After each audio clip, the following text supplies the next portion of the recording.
The forms are still with me. I challenge you if you say I bought and submitted the form, publish the form by tomorrow. The forms are with me. I did not put a biro on it. I still have it. As I'm coming to studio next week, I'm going to come with the form plain and clear. So they gave me, my people said, we are not going, even one of them said that he did not join PDP as a coalition, that there's one political party there that he cannot associate with.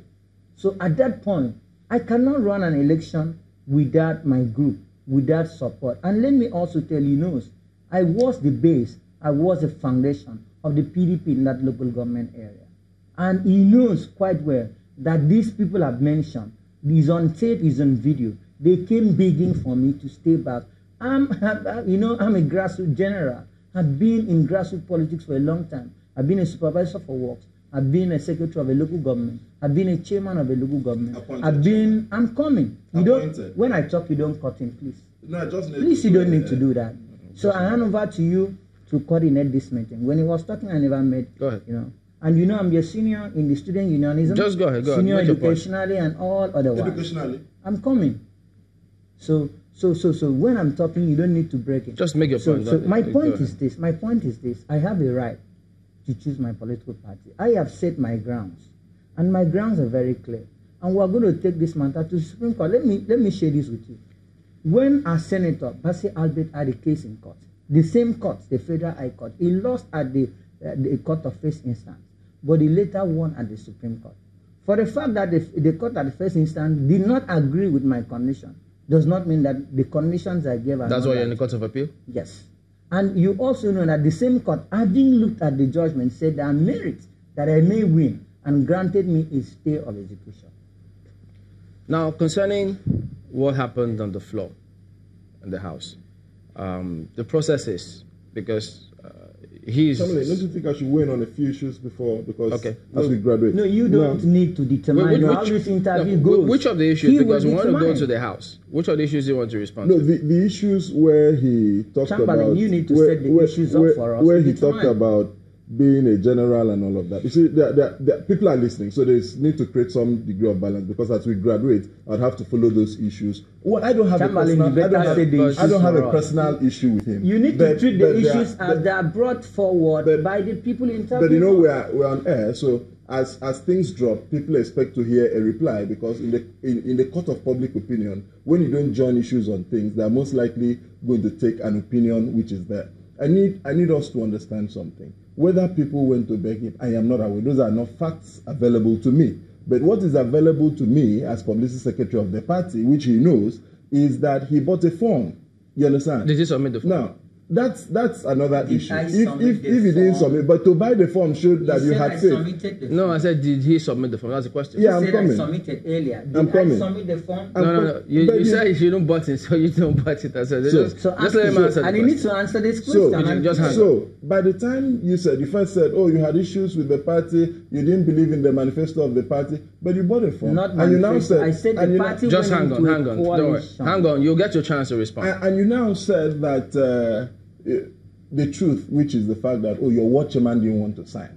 I'm not sure you heard that. Your ward chairman, so the fear of the fact that your ward chairman needs to sign. The chapter chairman whom you've been fighting all along needs to approve before you are able to submit the form. So clearly, knowing that, having not performed well with the party ESCO, that you had issues with them because you had tried to create a faction. That came from his statement. Why would the ward chairman and the chapter chairman not Because he said that they did not belong to his faction. I'm quoting him, his faction of the party. So he had created a faction. So there was a faction in the party. He said, I'm alluding to what he said. He had for himself created a member of the House of Assembly who should see the entire party in that constituency as his own. He had created for himself a faction. Okay, so he expressed the fear that since the ward chairman didn't align with his thoughts. You see, faction can be, it must not exist. Did you create a faction for yourself? I did not create. Initially I was a member.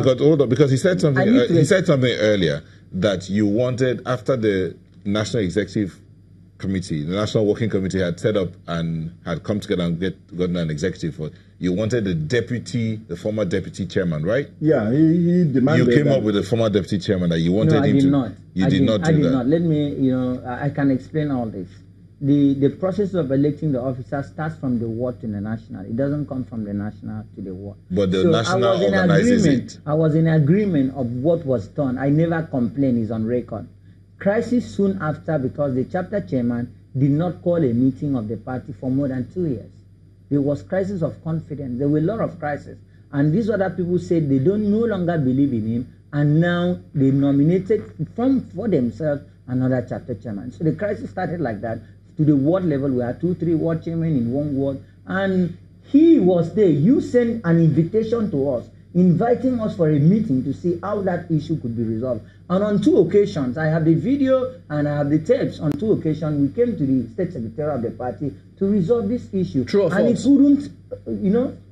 There were issues created by him. Yeah, but did you send the request? No, I'm publicity secretary. I don't send invitations. It's the duty of the secretary. Maybe it may be confusing. But meetings of the party, if there are issues, what were the issues? The issues were that... Did we come to the state secretariat? You must come to the state secretariat for Did several we meetings. discuss the crisis? There's a local government caucus. There's a state caucus. There are senatorial district caucuses. The caucus has just you didn't come to the secretariat to settle this matter? No. These issues, like I said, he created for himself a faction and excluded people who felt that, listen, as a House Assembly member, I shouldn't be. But that's not even the issue. The crux of this matter is, do you have a legal basis to have defected? I have. Well, that's what the cause Chamberlain, I need to come from here. I have a legal basis. Let's get to what happened in the House now, because you know the matter is in Court of Appeal, which we'll also see what aspects to look at. Now, in the House, I read some commentary which I ascribe to you concerning the processes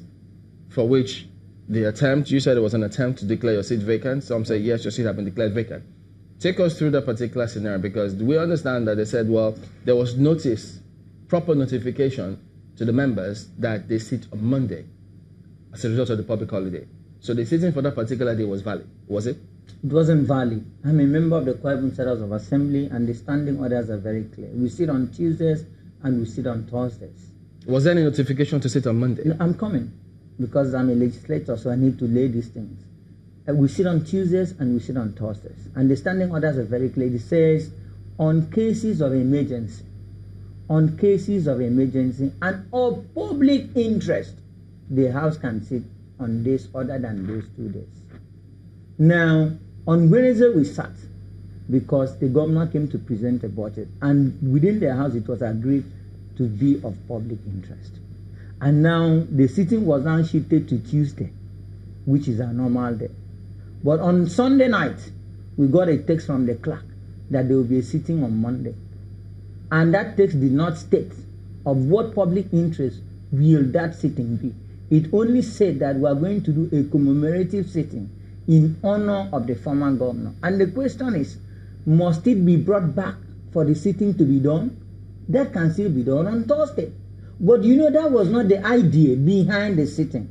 The idea behind the sitting was that the speaker knew that on Monday, the judge will sit to give a stay of execution on the order of judgment. But before you come to that, on what grounds did you say that the notification from the clerk wasn't valid to reconvene the House? It wasn't valid because, one, I had said already, we work with a standing order, written rules. The rules are straight, Tuesdays and Thursdays. Other than those 2 days, it must be on public interest and emergencies. Now, how can that be valid? Can you say that a commemorative sitting in honor of a former governor is of emergency?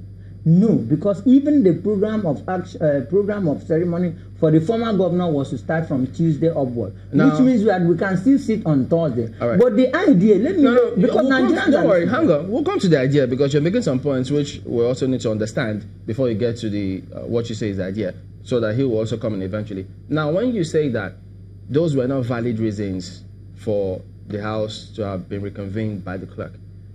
Now, if the clerk issues that statement, maybe on the orders of the instructions of the Speaker, at what point, or what is the procedure to counter that? Now, the procedure is this, that the clerk would issue an invitation, but there was no invitation because it was on a Sunday. The office was not open. So the clerk now sent a text message. This text message was not even delivered to all the members. I can show you. Yes, I didn't know that. No. But you got the text. I did not. I did not. How did you know that it was a text then? Another member called me to inform me that he has gotten a text. You see, the text messages issue are not things you can lie about. MTN, everybody, you can make that verification. Did a text originate from a particular phone to this phone on a particular time and date? Has the house been convened before via text message in this same format? Other than that, invitation must be issued. No, Mama, first. has there ever? Only reminders. Okay. We'll come back to this Only and get his response. Only reminders. We'll come back to you and then get your response when we'll come back in a moment. Stay with us.